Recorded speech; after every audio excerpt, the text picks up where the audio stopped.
अपने नाक़िस और बड़े माल से न बदलो और न उनका माल अपने माल में मिलाकर खाओ कि ये बड़ा सख्त गुनाह है।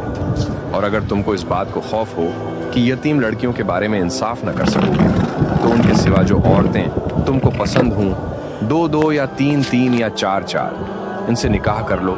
और अगर इस बात का अंदेशा हो कि कई औरतों से इंसाफ न कर सकोगे तो एक ही औरत से निकाह करो या बांदी से ताल्लुक़ रखो जिसके तुम मालिक हो। इस तरह तुम बेइंसाफ़ी से बच जाओगे।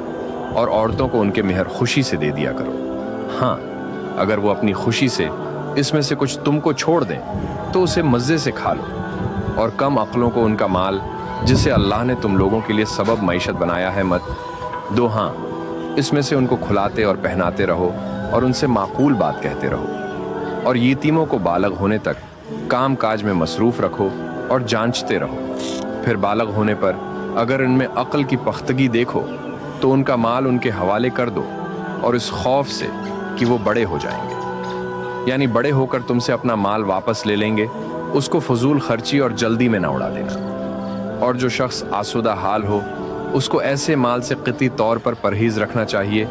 और जो ज़रूरतमंद हो वो मुनासिब तौर पर यानी बक़दर खिदमत कुछ ले ले। और जब उनका माल उनके हवाले करने लगो तो गवाह कर लिया करो। और हकीकत में तो अल्लाह ही गवाह और हिसाब लेने वाला काफ़ी है। जो माल माँ बाप और रिश्तेदार छोड़ मरें थोड़ा हो या बहुत, उसमें मर्दों का भी हिस्सा है और औरतों का भी। ये हिस्से अल्लाह के मुकर्रर किए हुए हैं। और जब मिरास की तकसीम के वक्त गैर वारिस रिश्तेदार और यतीम और नादार लोग आ जाएं तो उनको भी उसमें से कुछ दे दो और उनसे माकूल बात कहो। और ऐसे लोगों को डरना चाहिए जो ऐसी हालत में हों कि अपने बाद नन्हे नन्हे बच्चे छोड़ जाएं और उनको उनकी निस्बत खौफ हो कि हमारे मरने के बाद इन बेचारों का क्या होगा। बस चाहिए कि ये लोग अल्लाह से डरें और दरस्त बात कहें। जो लोग यतीमों का माल नाजायज़ तौर पर खाते हैं वो अपने पेट में आग भरते हैं और ज़रूर दौज़ख में डाले जाएंगे। अल्लाह तुम्हारी औलाद के बारे में तुमको अरशाद फरमाता है कि एक लड़के का हिस्सा 2 लड़कियों के हिस्से के बराबर है। और अगर औलाद मियत सिर्फ लड़कियां ही हों यानी 2 या 2 से ज़्यादा तो कल तरके में उनका 2/3 है। और अगर सिर्फ एक लड़की हो तो उसका निस्फ है।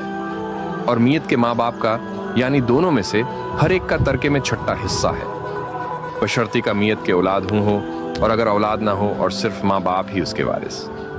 लोगों, अपने परवरदिगार से डरो जिसने तुमको एक शख्स से पैदा किया यानी अव्वल उससे उसका जोड़ा बनाया, फिर उन दोनों से कसरत से मर्द औरत पैदा करके रुए ज़मीन पर फैला दिए। और अल्लाह से डरो जिसके वास्ते से तुम एक दूसरे से हुकूक का मुतालबा करते हो।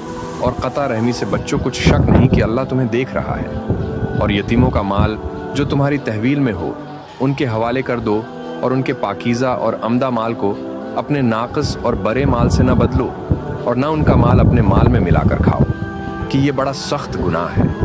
और अगर तुमको इस बात को खौफ हो कि यतीम लड़कियों के बारे में इंसाफ न कर सकोगे तो उनके सिवा जो औरतें तुमको पसंद हों, 2-2 या 3-3 या 4-4 इनसे